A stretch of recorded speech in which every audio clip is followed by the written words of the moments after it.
El conde de Montecristo de Alejandro Dumas. Quinta parte. La mano de Dios. Capítulo 13. La partición. En la casa de la calle de San Germán de los Prados, que había escogido para su madre y para sí Alberto de Morcerf, el primer piso estaba alquilado a un personaje misterioso. Era un hombre a quien el conserje no había podido nunca ver la cara, entrase o saliese, porque en el invierno la cubría con una bufanda encarnada, como los cocheros de casas grandes que esperan a sus amos a la salida del espectáculo, y en verano se sonaba siempre en el momento de pasar por delante de la portería. Preciso es decir que contra las costumbres establecidas nadie espiaba a aquel vecino, y que la noticia de que era un gran personaje poderoso e influyente había hecho respetar su incógnito y sus misteriosas apariciones. Sus visitas eran ordinariamente fijas, aunque algunas veces se adelantaban o retrasaban, pero casi siempre, lo mismo en invierno que en verano, a las 4 de la tarde, tomaba posesión de su cuarto y jamás pasaba en él la noche. La discreta criada, a la que estaba confiado el cuidado de la habitación, encendía la chimenea en el invierno a las 3:30 y a la misma hora en verano subía helados y refrescos. Como hemos dicho, a las 4 llegaba el misterioso personaje. 20 minutos más tarde, un coche se detenía a la puerta de la casa, y una mujer vestida de negro o de azul muy oscuro, pero cubierta siempre con un espeso velo, se apeaba, pasaba como un relámpago por delante de la portería y subía sin que se sintiesen en la escalera sus ligeras pisadas. Jamás le preguntaron a dónde iba. Sus facciones, como las del caballero, eran completamente desconocidas a los guardianes de la puerta, conserjes modelos, solos quizás en la inmensa cofradía de porteros de la capital, capaces de semejante discreción. Inútil es decir que jamás pasaba del primer piso, llamaba a la puerta de un modo particular, abríase ésta, se cerraba enseguida herméticamente, y he aquí todo. Para salir tomaban las mismas precauciones que para entrar. Primero salía la desconocida, cubierta siempre con el velo, y tomaba el coche, que desaparecía tan pronto por un lado de la calle como por el otro. A los 20 minutos bajaba el desconocido cubierto con su bufanda o tapándose con el pañuelo. Al día siguiente, aquel en que el conde de Montecristo hizo la visita a Danglars y tuvo lugar el entierro de Valentina, el misterioso inquilino entró hacia las 10 de la mañana en lugar de las 4 de la tarde. Casi inmediatamente, y sin aguardar el intervalo ordinario, llegó un coche de alquiler, y la señora cubierta con el velo subió rápidamente la escalera. La puerta se abrió y se cerró, pero antes que estuviese del todo cerrada, la señora había exclamado: «¡Oh, Luciano! ¡Oh, amigo mío!». De modo que el conserje, que sin quererlo había oído aquella exclamación, supo por primera vez que su inquilino se llamaba Luciano, pero como era un portero modelo, se propuso no decirlo ni aun a su mujer. «¿Y bien? ¿Qué hay, amiga querida?», respondió éste, pues la turbación y prisa de la señora le habían hecho conocer quién era. «Hablad, decid. ¿Puedo contar con vos?». «Desde luego, ya lo sabéis. Pero, ¿qué ocurre? Vuestro billete de esta mañana me ha producido una terrible preocupación. La precipitación, el desorden de vuestra carta. Vamos, tranquilizaos, o acabad de espantarme de una vez. ¿Qué hay?». «Luciano, un gran acontecimiento», dijo la señora, fijando en él una mirada investigadora. «El señor Danglars se ha fugado la pasada noche». «¿Danglars? ¿Y dónde ha ido?». «Lo ignoro». «¿Cómo? ¿Lo ignoráis? ¿De modo que es para no volver más?». «Sin duda. A las 10 su carruaje le condujo a la barrera de Charenton. Allí encontró una silla de posta. Subió con su ayuda de cámara, diciendo a su cochero que iba a Fontainebleau. Entonces, ¿qué decís?».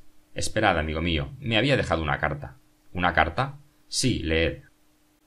Y la baronesa sacó del bolsillo una carta abierta que presentó a Debray.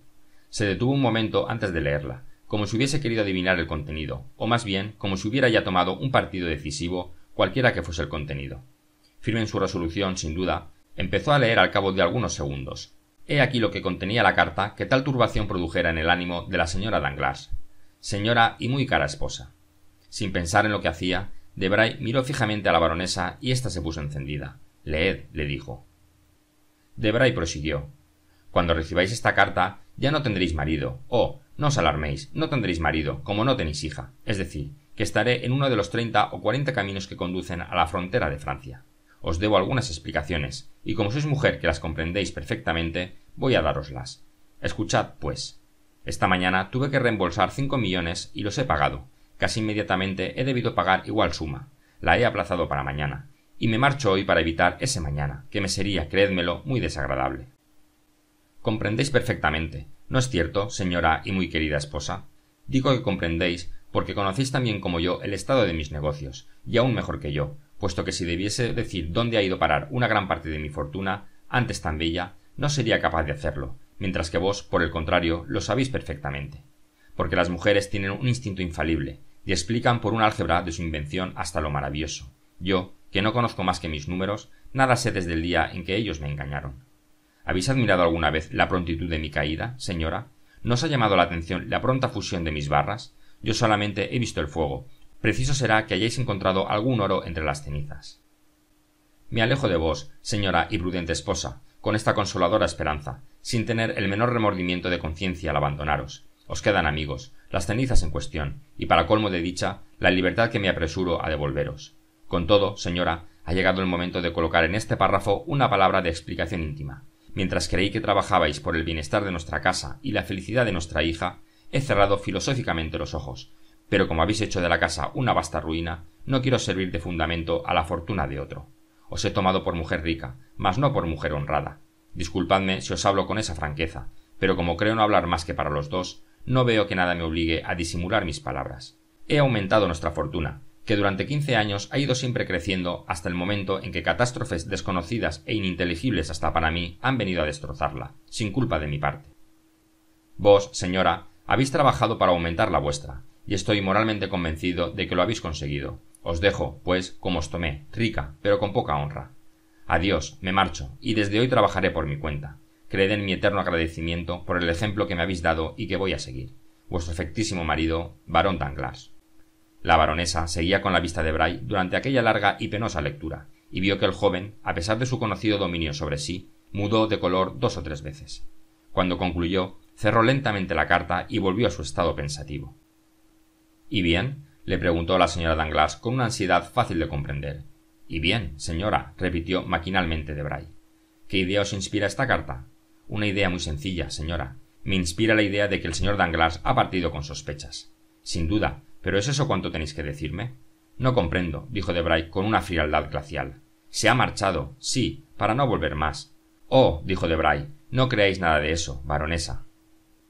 Os digo que no volverá. Es un hombre de resoluciones invariables y que solo mira su interés. Si me hubiese juzgado útil para alguna cosa, me hubiera llevado consigo.